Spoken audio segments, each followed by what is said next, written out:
Mariah Carey, celebrated as one of the best voices in the world and popularly known for giving the world the best Christmas song ever, is an award-winning musician, loved by many and idolized by some. Despite having an outstanding career that most musicians dream of, Mariah's one-time fairy tale love turns out to be the very one thing that almost made and marred her. Protective. Because why do I need to make somebody have a notch on their belt so they can say, like, I did this or that? Why did the love that made Mariah Carey a star almost destroy her? Today, Mariah Carey opens up about the love that broke her and the moment she chose freedom over everything. I mean, nothing is impossible. That one hits me at the heart. While speaking in an interview, Mariah admitted that even though her career was great with hits, awards, and sold-out records, a controlling marriage she once experienced remains traumatic for her, describing it as a nightmare that led to her breakdown and bipolar struggles. To flow with this gist, it's important to start by going down memory lane. Growing up in New York, Mariah dreamt of having a love life that was different from the tough love that her parents had. Her mother, Patricia Hickey, a white opera singer, and her father, Alfred Roy Carey, a black aeronautical engineer, faced immense racial prejudice in the 1960s America. Their love was bold but burdened, a constant struggle against societal judgment, financial strain, and cultural divide. What began as a passionate defiance soon turned into a stormy union characterized by conflict and resentment. Mariah usually found herself caught in the crossfire, unhappy, and that was one of the reasons she found music. She recalled nights filled with shouting and tension, moments when she would escape into her imagination, singing softly to drown out the chaos. Music became her only safe space, and as she navigated into taking music as a career, life had other plans for her. While in high school, Mariah Carey was already living a double life. By day, she was the quiet girl in the back of the classroom, doodling lyrics in her notebook. By night, she was a dreamer, sneaking into recording studios in New York, lending her voice to local artists and working small jobs to survive. She knew from the start that her voice was her escape. The world around her was unstable, but her music gave her purpose. My voice and for the gift of music in general, because what it gives to me is, I don't know where I would be. I mean, I really don't know where I would be if I didn't have the ability to write songs, to sing songs, because it's what saved me throughout my entire life. After graduating in 1987, Mariah moved to Manhattan with nothing but a demo tape, a few dollars, and an unshakable belief in her talent. Her big break came unexpectedly when she met singer Brenda K. Starr, who was captivated by Mariah's voice and took her under her wing. Starr invited her to an industry event, urging her to bring her demo tape along. That one night changed everything, both in a good and bad way, and Mariah didn't plan for any. Within weeks, Mariah was signed to Columbia Records, owned by Tommy Mottola, and her career was set in motion by Mottola, who she began to see as her fairy godfather. In 1990, her debut album Mariah Carey hit the shelves and the world met a new kind of star. Songs like Vision of Love and Love Takes Time topped the charts, earning her instant fame and 2 Grammy Awards. She was hailed as the new voice of pop, pure, powerful, and angelic. But behind the scenes, her relationship with Mottola had begun to evolve. What started as a professional partnership slowly turned personal, and then fell into romance. He was older, wealthy, and influential. She was young, impressionable, and eager to please. By 1993, Mariah and Tommy Mottola were married in a lavish ceremony at St. Thomas Church in Manhattan. The wedding was nothing short of royal, complete with a 50-piece orchestra, a Vera Wang gown, and guests that included the biggest names in entertainment. To the outside world, it was a fairy tale, the music mogul and the golden-voiced ingenue. But behind the glamour, Mariah's life was beginning to change in ways she hadn't foreseen. Once the honeymoon phase faded, Mariah realized that her marriage was far from romantic. It was controlling, suffocating, and deeply lonely. Captive in that relationship. Talking to other people wasn't allowed. Whoa. The mansion Mottola built for them in Bedford, New York, a 51-acre estate, became her gilded prison. She called it Sing Sing after the famous New York prison because she felt constantly monitored and trapped. Every move she made was watched, every visitor screened. Security guards followed her everywhere, even to the bathroom door. Mottola's grip extended beyond their home and into her artistry. As the head of her record label, he decided how she dressed, what songs she released, and which people she could work with. According to Mariah, Mottola saw her as a product, not a person, a voice to mold rather than a woman to love. Mariah's creativity was stifled under the weight of his control. When she wanted to collaborate with hip-hop artists or experiment with new sounds, he pushed back, insisting she stick to a polished pop image. She wasn't allowed to write lyrics the ways she wanted. She shared that he went as far as painting her as an evil, unapproachable person to the people she worked with, in order to ensure they don't get close to her. They didn't work for me, really. I mean, I paid half of them, but I think he paid half of them too. The thing is... Mariah described those years as some of the darkest in her life.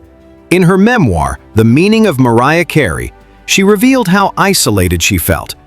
"I couldn't go out or move freely. I was a living doll, a controlled and caged bird.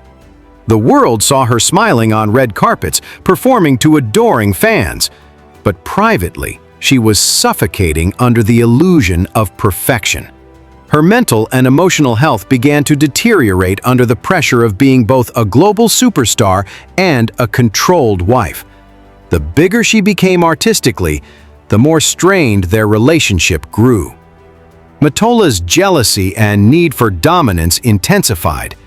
He wanted to be her protector, but in truth, he became her warden. Because I wasn't allowed to work with like the video directors I wanted to work with because certain people felt threatened. Mariah admitted that she felt like a child bride, young, naive, and trapped in a power imbalance she couldn't escape. The love that once seemed like salvation and fairy tale became a source of fear. By the mid-90s, the tension reached its peak. At that point, she knew that the marriage was doing her more harm than good, and she was desperate for freedom, not just as an artist, but as a woman. She began spending more time away from the mansion, working on new projects, and surrounding herself with people who saw her not as property, but as a person. Everyone saw something different, but she revolted. Her 1997 album Butterfly became a turning point. Its lyrics told the story of release and rebirth, of a woman spreading her wings after years of captivity. The title track was her silent declaration of independence, a goodbye to the life she no longer wanted. Soon after Butterfly was released, Mariah and Tommy separated. Their divorce was finalized in 1998, ending a 5-year marriage that left deep emotional scars. Though she had regained her freedom, the trauma of that period lingered. Mariah admitted that the experience affected how she viewed love, trust, and vulnerability for years to come. After the divorce, Mariah began to rebuild not just her career, but her sense of self. With her fairy godfather out of the picture, she started making the kind of music she wanted, unapologetically blending pop, soul, and hip-hop. Collaborations with artists like Jay-Z, Missy Elliott, and Snoop Dogg helped her redefine her sound and reintroduce herself to the world, not as a controlled product, but as an independent artist. Yet the scars of her first marriage never fully faded. According to her, she never really got over her experience in that marriage, and even when she seemed like she had it all together, the reality was different. The worst part is that she couldn't forgive herself for falling into the same sad situation she once despised her mother for. In interviews, she has spoken openly about the trauma, describing how it shaped her lifelong fear of losing autonomy. The experience of being constantly trampled upon, watched, isolated, and manipulated left her cautious about who she let into her inner circle. Meaning the power dynamics were never what they should have been in a real relationship. Her laughter, her charm, her diva persona, those became both armor and art, protecting the fragile woman who fans wanted to see. Looking back, Mariah said that her marriage to Tommy Mottola taught her what she didn't want in life. It was a painful lesson in power, control, and survival. Shockingly, like most people have speculated for many years, Mariah shared that her experience with Mottola was the genesis of her bipolar disorder. In 2018, she made headlines when she made her bipolar disorder public through a People magazine interview, revealing that she was diagnosed in 2001 and has been living in fear of others realizing she was not mentally stable, as it could greatly affect her career. For years, she had lived in fear that the world would discover her secret, that behind the glamour, the sequined gowns, and the perfectly controlled image, her mind was always in chaos, and it was so difficult. That's it. I just know that it was extremely... The diagnosis was not the beginning of her suffering. It was only a label placed on pain that had long existed, one that could be traced back to the controlling, suffocating years of her first marriage. A marriage everyone envied while she felt caged in it. In the early years after leaving Mottola, Mariah appeared to have escaped her cage. She was finally free. Free to sing what she wanted, dress how she pleased, and choose who surrounded her. But freedom, for her, came with its own kind of confusion. The world outside the cage was loud, unpredictable, and full of reminders of the years she had spent in control of nothing but her voice. When she looked around, she realized she didn't quite know who she was without someone dictating her every move. That uncertainty haunted her, lingering like a ghost she couldn't exorcise. At the time, I didn't know what was going to happen. You never know who to trust. There were days she would wake up in the middle of the night, pacing through her mansion in silence, lights dimmed, mind racing. Sometimes she would replay old memories, the echo of a slammed door, the voice that told her what to wear, when to smile, when to stay quiet. The trauma had rewired her sense of safety. Even when surrounded by assistants, makeup artists, and friends, she felt watched, as if invisible eyes still lingered from the past. When Mariah entered new relationships, those old patterns followed her like shadows. Every kind gesture felt suspicious. Every disagreement threatened to spiral into a power struggle. The men who entered her life saw the diva, the icon, but few ever saw the trembling heart that beat beneath the rhinestones. She would test people's loyalty, sometimes withdrawing suddenly, just to see if they'd chase her. The years of control had left her believing that love was a performance, and she was both the lead actress and the captive audience. By the early 2000s, her mental health had begun to fray. The demands of fame collided with unhealed trauma. She was working tirelessly, albums, tours, interviews, masking exhaustion behind flawless vocals and glittering smiles. Behind closed doors, she was draining. Insomnia plagued her, and her mood swung between moments of intense creativity and overwhelming despair. In 2001, while filming Glitter, her breakdown became public. She was hospitalized after an episode of exhaustion and erratic behavior. The headlines were merciless, mocking her instead of understanding her. What no one saw was a woman crumbling under the weight of years of control, trauma, and silence. Then came Nick Cannon. He was younger, energetic, full of light. Everything Tommy Mottola wasn't. Where Mottola had been controlling and rigid, Nick was spontaneous and free-spirited. At first, it seemed like the universe was offering her a second chance at happiness. Their whirlwind romance was the stuff of Hollywood dreams, private jets, secret getaways, and laughter that felt real.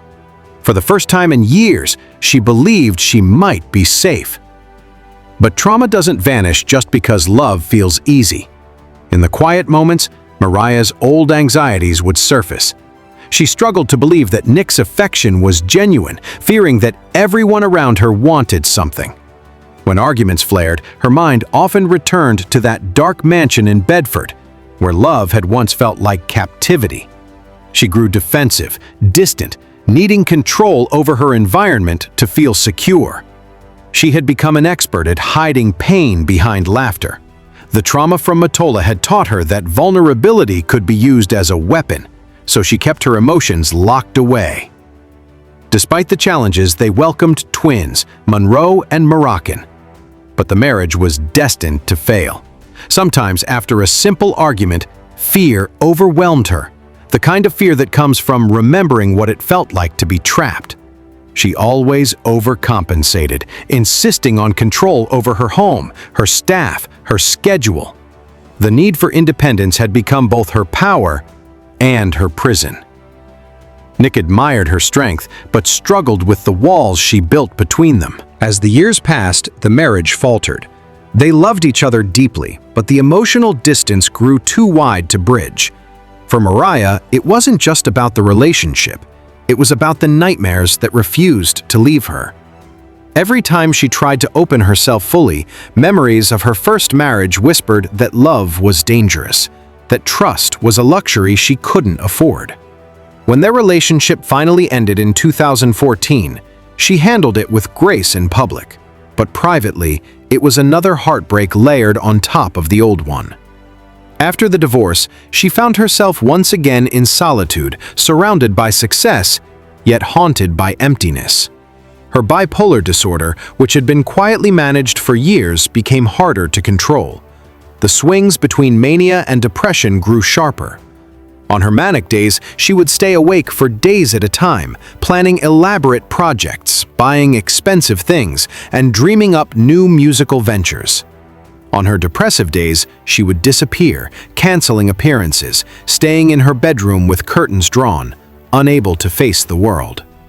In those moments, she would always revisit the memories of Mottola, not out of nostalgia, but because she was still trying to understand how one man's control had left such a permanent mark on her spirit.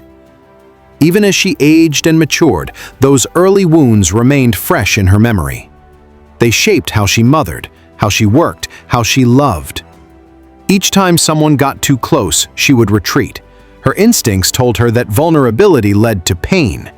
She became more private, more cautious, surrounding herself only with people she could trust completely, mostly family and a few longtime friends. Even now, Mariah carries the echoes of her past marriage to Mottola with her. And though the world still sees the glitter, those who listen closely to her music can hear something deeper. A woman still healing, still fighting, still singing her way out of the darkness she once called home. Vibes. So that's my favorite. It's most personal. According to Mariah Carey, her most recent album titled Here for It All is one of her favorites currently, as it is personal to her and says a lot about what most people are largely unaware of. Let's know your thoughts in the comments section. Subscribe to this channel for more videos like this. Like and share.